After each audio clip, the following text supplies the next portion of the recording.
Hi, I'm Don Simmons, and today I'd like to talk about Return to Eden. John MacArthur once said, "Everything we have is on loan from the Lord, entrusted to us for a while." The Bible teaches that God is the creator and owner of everything, from mountains to the smallest creatures. As His people, we are stewards entrusted with His creation. So what does it actually look like to live as someone entrusted with God's stuff? In the beginning, God created a world in perfect harmony. Animals lived in peace, and humans worked the land in fellowship with God. There was no hostility between humans and animals. Even the human diet excluded animals. But when sin entered the world, that peace was shattered. Violence, destruction, exploitation, and pollution became part of life. Yet God's plan for peace remains.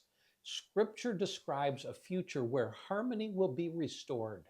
The wolf and the lamb will feed together, and the lion shall eat straw like the ox.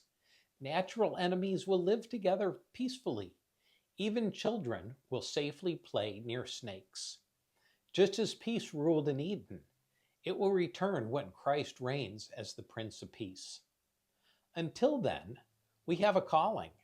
God has entrusted us with His creation, and we're to be faithful stewards, managing finances wisely, caring for the environment, protecting the vulnerable, and looking after animals.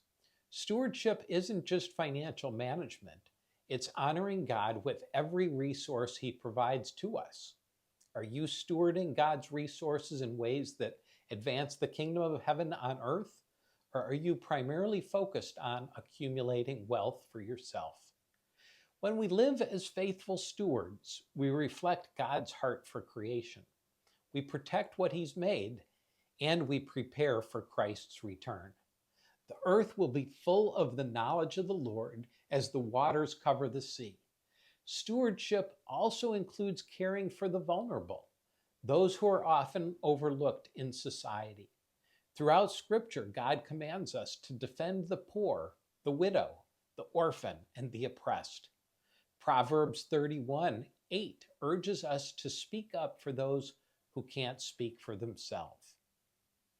Stewardship becomes justice when we use our resources to uplift the needy.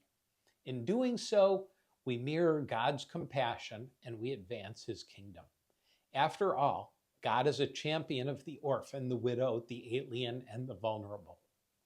Did you know that you can invest in ways that reduce human trafficking, that provide quality housing to refugees, or that seek to care for the environment? You can invest to create media that edifies instead of profanes, and that brings chaplains into the marketplace for better and thriving work communities.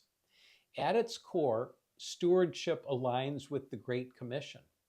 Jesus instructs us in Matthew 28 to go and make disciples of all nations. Our financial stewardship should also support gospel missions, whether that's funding missionaries, backing Christian businesses in unreached areas, or mentoring entrepreneurs who seek holistic impact. The Great Commission isn't just for a few, it's for all believers to use their resources to spread the good news. Let's live out our stewardship responsibilities today, investing in redemptive causes, caring for creation, and helping others. Every act of stewardship matters. We're part of God's plan, entrusted with His resources until Christ returns. May we honor Him in all we do, preparing for the day when peace is fully restored. I hope you enjoyed this video. If you did, click subscribe and feel free to forward it to a friend.